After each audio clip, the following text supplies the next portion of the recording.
انا مش هبالغ لو قلت ان ده احلى سندوتش سي فود هتاكلوه في القاهره. لحد دلوقتي ما حدش عارف يعمل زيه، ولو عرفت هو منين اكتب لي دلوقتي في الكومنتات.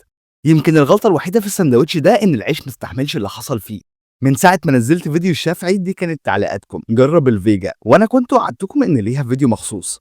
فطلعنا على الشافعي في المهندسين جبنا الفيجا جمبري سوبر مع كابوريا وكاليماري ومن تحت طحينه، وده الحجم الوسط ب 72 جنيه. مفيش حاجه في السندوتش مش فريش، وكلها مقليه في زيت نظيف مع رشه توابل مخليها الطعم مظبوط على الشعره. سندوتش سي فود عالمي، جمبري فريش، صوابع كابوريا فريش، فيليه فريش. بص، العيش كمان اللي مستخدمينه حلو قوي. انا اعرف ناس لحد دلوقتي بتروح المهندسين مخصوص عشان السندوتش ده. بس اللي اجمد منه بقى سندوتش التربو، بيبقى جمبري سوبر مع فيليه وكاليماري وسمك وصوابع كابوريا، ده الحجم الوسط ب 85 جنيه. السندوتش حرفيا ما فيهوش حته فاضيه، ومع كل قطمه هتحبه اكتر. واللي جربه لحد دلوقتي مش عارف يبطله. ما تنسوش بقى تكتبوا لي بتحبوا تاكلوا ايه من عند الشافعي.